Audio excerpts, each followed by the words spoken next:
Assalamualaikum semuanya. Saat ini saya sedang berada di Tani Makmur ya di Cibeber, Cianjur. Ini kedua kalinya saya datang ke sini ke tempat budidaya ayam pelung milik Bapak Agus Abdurrahman. Nah, di sebelah saya sudah ada beliau nih. Mungkin Pak Agus bisa diterangkan secara singkat nggak sih Tani Makmur itu bergerak di bidang apa saja, terutama di ayam pelungnya seperti apa? Kelompok Tani Makmur berdiri tahun 1989. Awal berdirinya kelompok Tani Makmur dimulai dari budidaya ikan air tawar melalui pembenihan ikan minapadi. Kesininya ayam pelung dan pengembangan SDM melalui P4S Tani Makmur. Kemudian mulai bergerak di budidaya ayam pelung itu sejak kapan Pak Agus? Berlanjutnya budidaya ikan air tawar itu sebenarnya sudah dibarengi dengan budidaya ayam pelung juga. Tapi kesininya saya lebih memilih ke ayam pelung berkualitas karena dengan banyaknya kontes-kontes waktu itu di Kabupaten Cianjur. Nah, kalau sekarang nih di tahun 2020 ini populasi ayam pelung di Tani Makmur ini sebanyak apa Pak? Sekarang yang ada di satu kandang di sini sekitar 400 ekor, belum yang menyebar di anggota-anggota yang ada di Kecamatan Cibeber dan sekitarnya. Artinya Tani Makmur itu ada kemitraan ya Pak dengan masyarakat sekitar untuk budidaya ayam pelung. Oh iya, saya kan punya plasma atau yang disebut anggota. Jadi ada yang induk yang disebar, ada yang DOC yang dibesarkan. Nanti kembali lagi ke Tani Makmur dengan pembelian untuk dipasarkan kembali. Kemudian secara umum ciri kualitas ayam pelung itu seperti apa saja sih Pak Agus? Kemudian yang banyak dicari pembeli seperti apa? Ayam pelung ada 3 aspek yang paling unggul dari ayam pelung. Yang pertama tuh kokoknya yang bagus. Terus kedua posturnya yang besar dan penampilannya yang menarik. Dari tiga aspek itu ya. Kemudian untuk pasarnya itu antara pembeli umum dengan pembeli kontes itu memang ada perbedaan ya, perbedaan besar ya orang mencari ayam pelung itu Pak. Oh iya, kalau ke kontes tuh pasti yang paling bermutu bagus lah, kualitas yang bagus, terutama dari suara.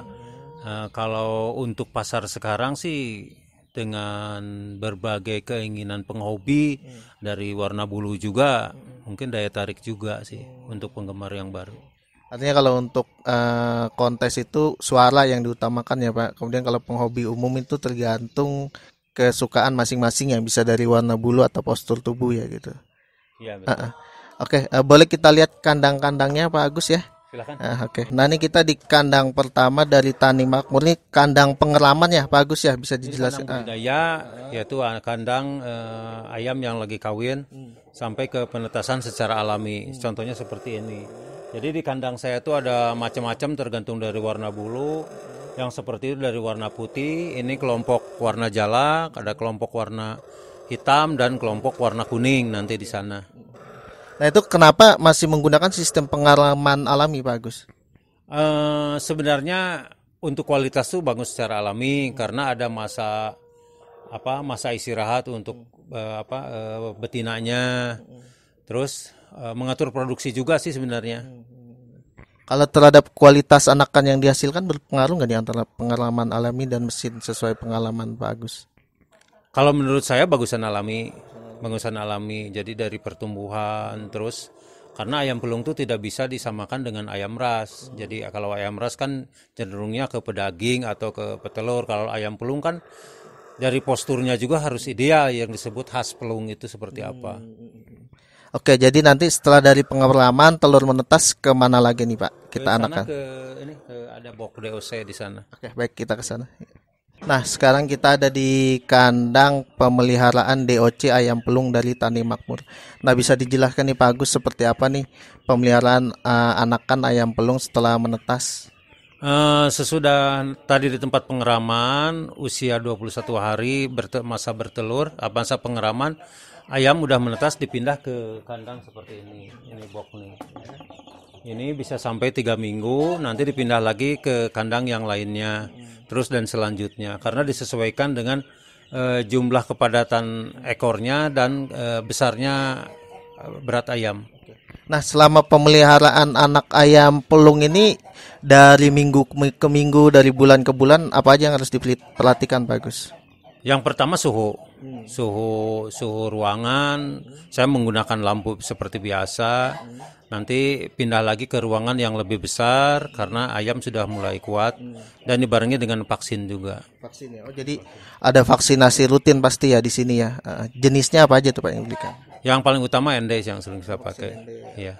Kalau di ruangan ini, di kandang ini, ada kandang untuk ayam umur berapa aja nih Pak? Yang itu yang dari mulai menetas 1 bulan sampai ke 3 bulan. Nah, bagus kan tadi dibilang setelah ayam umur 3 bulan itu mulai diumbar ya, seperti di kandang ini yang kandang umbaran. Nah, itu kenapa? Apa memang ayam pelung itu lebih baik di kandang umbarannya setelah besar? Gini, kalau ayam itu 3 bulan ke atas tuh harus diumbar karena ayamnya akan lebih tinggi. Sesuai keinginan bahwa khas pelung itu besar dan tinggi, jadi bukan keberat gitu. Nah, kalau untuk perawatan pemberian pakannya sendiri setiap hari berapa kali sehari, seberapa banyak, kemudian apa saja yang diberikan bagus? Saya tiap hari ngasih dedak campur pur. Saya cuma ngasih makan 1 kali aja di pagi hari, tapi agak banyak ngasihnya karena masih banyak yang harus dikerjakan dari budidaya ini gitu Pak. Nah, sekarang kita lagi di kandang perkawinan ayam pelung nih di Tani Makmur. Nah, Pak Agus, ayam pelung idealnya udah bisa dikawinkan mulai umur berapa nih Pak, jantan dan betinanya Pak? Kalau untuk betina 7-8 bulan, kalau untuk jantan harus di atas yang betina biasanya karena harus seimbang. Sekitar umur berapa tuh? Ada 10 bulan. Nah, kalau mau mengawinkan ayam pelung nih, faktor apa aja yang harus kita perhatikan nih Pak, biar nanti anakannya itu sesuai sama yang kita inginkan kualitasnya? Ya. Kalau untuk mengawinkan seperti pasangan seperti ini tuh pertama tuh harus ada tempat umbaran, kedua ada tempat nginepnya, ketiga harus ada tempat bertelurnya, baru nyaman. Kalau perawatan sehari-hari untuk yang sedang dikawinkan, pakannya, vitaminnya itu seperti apa tuh? Apa sama atau beda dengan yang lain? Kalau untuk vitamin saya kasih vitaminnya untuk petelur, kalau makannya sama aja, paling sekali-kali kasih GABA untuk biji-bijiannya. Ringan, nggak ada. Kemudian untuk menjaga kesehatannya, apakah vaksin juga atau gimana? Kalau vaksin itu udah suatu kewajiban. Vaksin suatu kewajiban. 3 bulan sekali ya. Nah, kita lagi ada di salah satu sudut dari Tani Makmur yang asri banget nih ya, di bawah rerindangan pohon bambu. Jadi kalau kalian ke Tani Makmur nih banyak banget sudut-sudut yang asli buat nongkrong sambil denger kokok ayam pelung. Nah, bagus, kita lanjut lagi nih. Aspek paling penting kan salah satu yang utama dari ayam pelung tuh kualitas kokoknya Pak ya. Iya. Nah, itu gimana sih biar kita sebagai hobiis itu atau beternak ayam kampung bisa mendapatkan ayam pelung dengan kokok yang bagus? Di kokok ayam pelung itu yang pertama itu jelas. Kalau istilah Sunda itu kebat, yaitu panjang suaranya dulu, itu wajib. Yang kedua volume suara.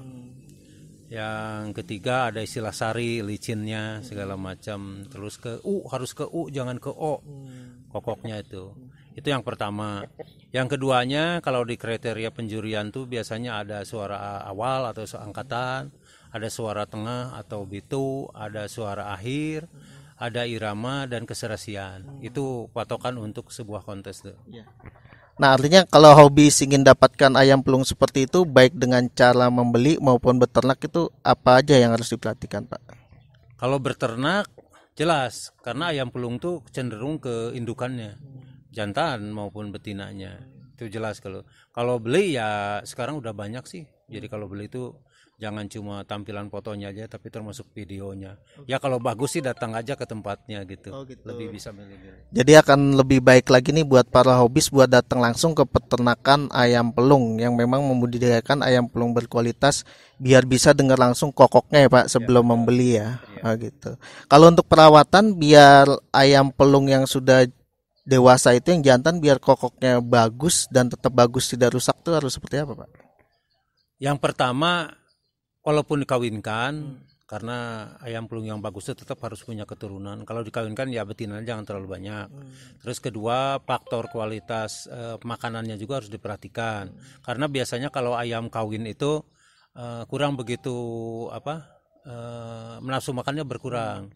Kesananya biasa dimandikan, dijemur, gitu aja sebenarnya. Selain sudah begitu lama aktif di budidaya ayam pelung, ternyata Pak Agus ini 1 tahun terakhir belakangan sudah menulis buku juga yang mengenai budidaya ayam pelung ya, baik aspek budidayanya maupun bisnisnya. Nah, mungkin bisa dijelaskan sedikit Pak Agus mengenai buku ayam pelung yang Pak Agus tuliskan, manfaatnya untuk para hobi ayam pelung itu seperti apa ya? Buku ini sangat bermanfaat sekali, apalagi untuk yang pemula, karena dalam buku ini sebenarnya hasil ini bukan teori tapi hasil dari pengalaman saya selama puluhan tahun.